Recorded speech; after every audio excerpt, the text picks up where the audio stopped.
L'attente ne fut pas bien longue. On savait que dès le retour de Patrice Talon des vacances, les choses iraient très vite.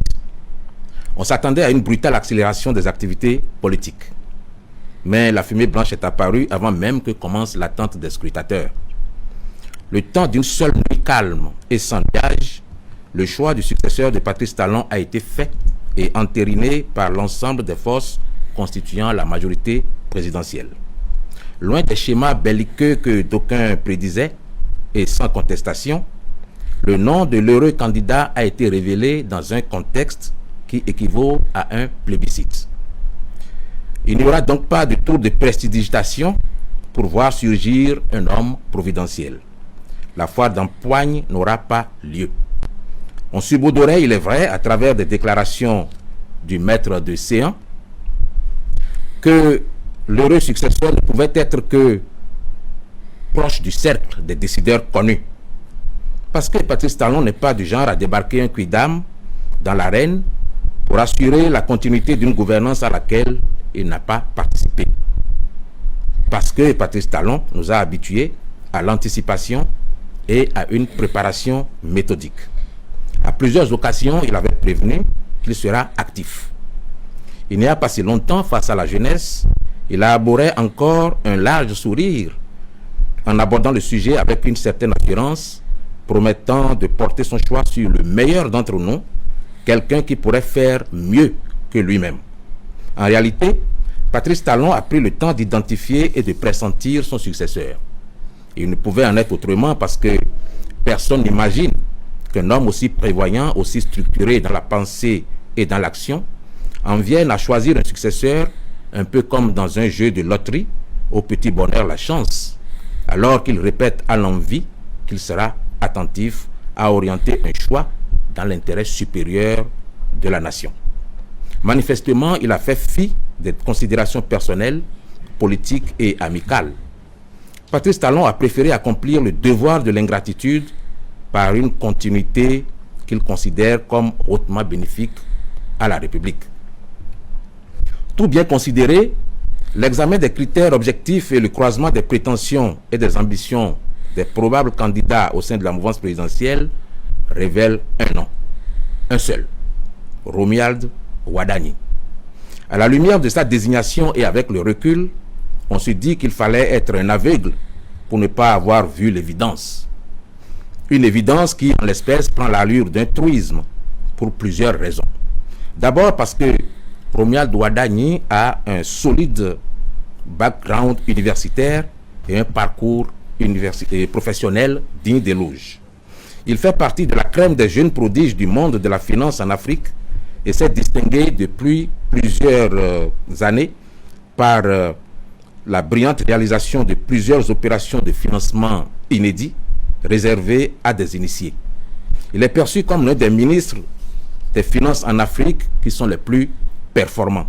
D'aucuns le considèrent même carrément comme le meilleur sur la foi des nombreux témoignages d'institutions internationales et de structures spécialisées. Ensuite, parce que Romuald Wadagni rassure les investisseurs et les partenaires techniques et financiers sur la continuité de la politique d'assainissement des finances publiques et le respect des engagements. Car il est le maître d'œuvre des réformes majeures entreprises sous la présidence de Patrice Talon. Eh oui, les réformes les plus significatives, celles dont on ne parle pas souvent, celles qui ont induit des changements radicaux dans nos actes, mais qui sont noyées dans le flot des frustrations et des frictions que charrie la chamaillerie politique. Ces réformes, disais-je, sont d'ordre administratif, économique, financier et budgétaire.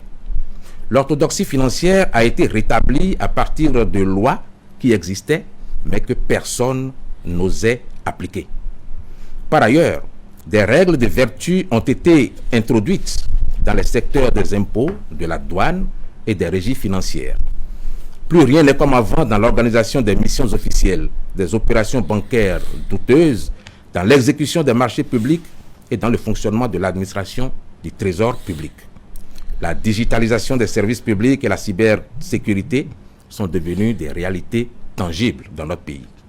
À dire vrai, en dehors des réformes politiques qui polarisent l'attention, la plupart des réformes initiées sous la rupture, convergent vers un seul but, assainir les finances publiques pour maximiser les recettes et planifier des dépenses utiles et éligibles à la bonne gouvernance. Enfin, Romuald Wadagni est un choix de consensus. Les leaders des deux grands partis politiques qui soutiennent l'action du chef de l'État n'ont eu aucune difficulté à reconnaître la pertinence des arguments qui le désignent en premier. En effet, Romuald Wadagni est opérationnel au cœur du pouvoir et les observateurs attentifs ont pu noter que, au cours du deuxième mandat de Patrice Talon qui s'achève, et avec l'ajout à ses attributions traditionnelles du volet de la coopération internationale, il exerce déjà de fait une part importante du pouvoir exécutif. Il est, à certains égards, le président de la République par procuration et jouit, par ses mérites personnels, de la confiance du chef de l'État et de toute la mouvance présidentielle. Dans ces conditions, qui mieux que lui pouvait assurer la continuité d'une œuvre dont il est déjà artisan majeur depuis bientôt 10 ans. Romuald Wadagni est le seul poulain de Patrice Talon qui coche toutes les cases.